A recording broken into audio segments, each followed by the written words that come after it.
Assalomu alaykum, yaqinlarim, birodarlarim, yaxshimisizlar? Ishdagilar charchib ishlayapsizlarmi? Damdagilar yaxshi dam olyapsizlarmi? Mana bir fayzli xonadonimizni ustagalarimiz chiroyli qilib boshlashgan ekan. Sizlarga video tarzida ulashyapmiz. Yaxshimisizlar? Videoni boshlashimiz oldin iltimos qilardim, bir dona like bilan podpishka qo'ying. Doim xizmatingizda bo'laman. Xo'p, bu obyektimiz Namangan viloyati Chuqurg'on tumanida bo'lyapti, Qo'g'ay qishlog'idan. Xo'p, gipki kamin mahsulotidan tashqi fasad, ichki fasadga chiroyli qilib beryapmiz mana yaqinlar.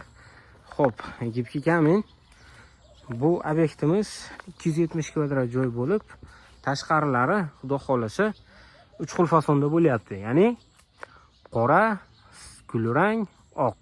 Mana ko'rib baho beraverasizlar. Xo'p, so'killar ham seri bo'lyapti. Sababi kir bo'lsa ham uncha bilinmaydi, kulrang fasonda bo'lyapti yaqinlar. Buni atrofi qora ramka bo'ladi. Albatta shu joyga bitta like bilan podpishka qo'ying.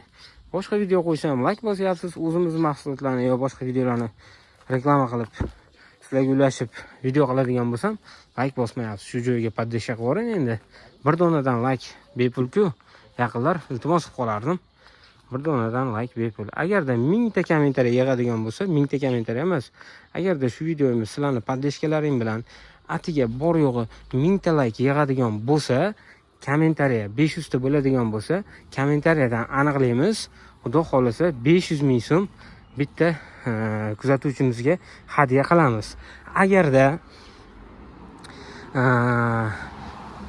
2000 ta like, 1000 ta kommentariya yig'adigan bo'lsa, 500 ming so'mdan 2 kishiga, ya'ni 1 million so'm hadya qilamiz. Albatta sizlarning nomlaringdan.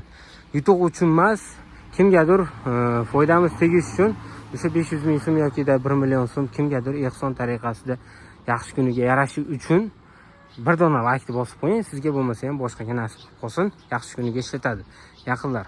Xo'p, bu obyektimizni 3 xil fasonda qilyapmiz. Gipki kamin mahsuloti shika turka bo'lgan tekis devorlarga yopishtiriladi. Ya'ni nilonimi qalinligida bo'ladi. Qalinligi mana adxotini ko'rsatadigan bo'lsak, qalinligi nilonimi qalinligida bo'ladi. Yuzaki qismi mramor tosh kroshkasi bo'ladi.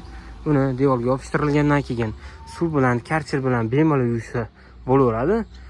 Devoringizda treshina bo'ladigan bo'lsa ham yopib ketadi. Ertadan keyin xudo ko'rsatmasin yoriladigan bo'lsa ham bu narsaga yorug' tushmaydi. Sababi bu cho'ziluvchan xususiyatga ega bo'ladi.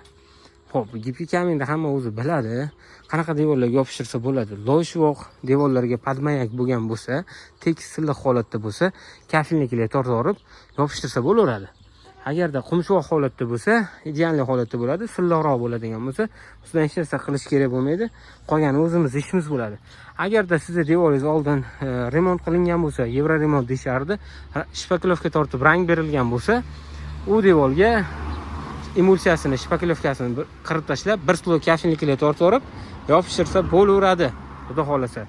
Xo'p, endi yana qanaqa devor? Sinch devorlarga yopishtirsa bo'ladimi? Sinch devorlar qumshoq bo'lgan bo'lsa, tekisligi o'zingizni qoniqtirsa, sinch devorlarga ham qilsa bo'laveradi. Sokinlarga ham bundan tashqari har xil variantlarimiz bor. Tashqi fasad, ichki fasadga har xil variantlarimiz bor. Pastdagi nomerlarga aloqaga chiqsalaring, o'zimiz Telegramdan katalog tashib beramiz. Bitirgan obyektlarimizni bemalol ko'rib baho berishingiz mumkin bo'ladi. Xo'p, O'zbekiston bo'ylab xizmat ko'rsatamiz. Buni devorga yopishtirilgandan keyin suv bilan, karchir bilan bemalol yuvsangiz bo'laveradi. Devorga namlikni o'tkazdirmaydi. Xudo xolasa 15 yil, 20 yil garantiya deyilyapti. Undan uzoq turib beradi.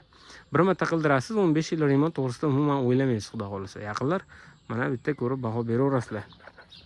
Xo'p, ustagalarimizni qo'llari dard ko'rmasin degan ma'noda bir dona like bosib keting, iltimos qilardim.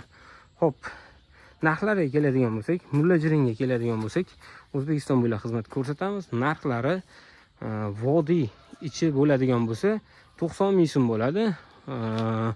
Vodiydan u yog'i, ya'ni Angren, Toshkentdan u tomoniga keladigan bo'lsak, narxlar o'zgarib qoladi. Sababi yo'lni uzoqligini hisobiga ustalarimiz bordi keldi yo'l kiralarini hisobiga narxlar o'zgarib qoladi.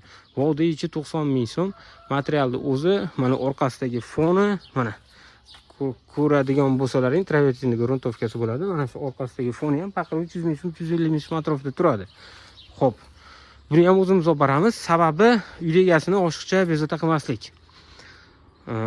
Xo'p, sizni qiladigan rasxodingiz faqatgina ustalarning oyog'iga lesasini olib berasiz, qorin to'qlaysiz. Qolgan hammasi o'zimizdan bo'ladi. 90 ming so'm vodiy ichi.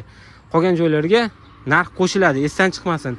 Agarda devoringiz kafilnikiga tortish kerak bo'ladigan bo'lsa, devor tayyorlash xizmati bo'ladigan bo'lsa, devor tayyorlash xizmati devoringizning holatiga qarab qo'shilib qoladi. Kafilnikilarni olib bersangiz, metr kvadratini ustakalarimiz 10 ming so'm, 15 ming so'm atrofida tortib berishadi, xudo xolasa. 1 metr kvadratini 10 ming so'm, 15 ming so'm tortib berishadi. Ko'pchilik adashyapti. Yo'q, o'sha 90 mingning ichida kafilnikiga tortishi bilan akangni diyu. Sen nimaga unaqa deyapsan deb adashmovchilik bo'lyapti. Yo'q, yana bir marta qaytaraman, devor tayyorlash xizmati alohida. Gipki kamin, devoringiz agar tayyor holatda bo'lsa, gipki kaminni olib borib yopishtirib berib xizmat ko'rsatish 90 ming so'm. Devor tayyorlashi 10 ming so'm, 15 ming so'm holatiga qarab qo'shilib qoladi. Videoni shu joygacha ko'rib, podpishkada bo'lganingiz uchun kattakon rahmat. Xudo xolasa ehson qiling, yaqinim bir dona laykni bosib ehson qiling. Mana shu ustakalarimiz ishdan to'xtashmaydi, sizlarning xizmatingizdan to'xtashmaydi. Sababi O'zbekiston bo'ylab xizmat ko'rsatamiz. Bir dona laykingiz kimnidir xonadoniga xursandchilik olib kirishi mumkin. Xudo xolasa pastdagi nomerlarga aloqa chiqarasizlar. Bundan tashqari har xil fasollarimiz bor, yaqinlar. Pastdagi nomerlarga aloqa chiqarasizlar. Shu joyga ko'rganingiz uchun rahmat. Boringlarga shukr. Layk bosgan qo'llaring pachka-pachka dollarlarni sanasin.